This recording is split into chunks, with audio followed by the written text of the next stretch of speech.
Hi friends, நான் கார்த்திக் பேசுகிறேன். லாலா காலேஜில் விஷுவல் கம்யூனிகேஷன் முடிச்சுட்டு நேஷனல் ஜியோகிராஃபி சேனலை ஜாயின் பண்ணுறதுக்காக அப்ளிகேஷன் போட்டிருக்கேன். அட் ப்ரெசென்ட் ட்ரீம்ஸ் எஃப்எம்ல நான் ஆர்ஜியாக இருக்கேன்.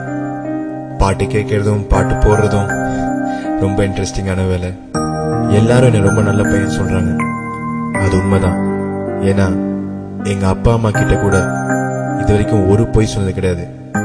ஆனால் ஒரே ஒரு பொய் சொன்னேன், யமுனாவை மீட் பண்ணதுக்கு அப்புறம். யமுனாவை நான் ஃபர்ஸ்ட் மீட் பண்ணது ரொம்ப இன்ட்ரெஸ்டிங்கான இன்சிடென்ட்.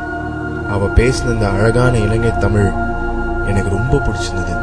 என்னை பொறுத்த வரைக்கும் கேர்ள்ஸுக்காக ரொம்ப நேரம் காத்து இருக்கிறது, பார்க்கு பீச்சில் சுற்றுறது, அடிக்கடி ஜோக் அடித்து அவளை சிரிக்க வைக்கிறது ரொம்ப ஓவர் ஆக்டிங்கான சமாச்சாரம்.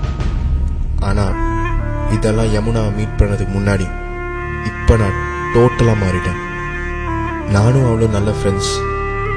அவள் கோர்ஸ் முடிச்சுட்டு ஊருக்கு போகும்போது தான் அவளை மிஸ் பண்ணுற ஃபீலிங் எனக்கு வந்தது.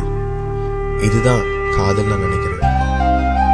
இலங்கை ரொம்ப அழகான ஊரு நான் கேள்விப்பட்டிருக்கேன், ஆனால் நான் போனதே இல்லை. ஒரே ஒரு தடவை போனேன், யமுனாவை தேடி போனேன். யாழ்தேவி ட்ரெயினில் ட்ராவல் பண்ணேன். வவுனியாவுக்கே நான் போனேன்.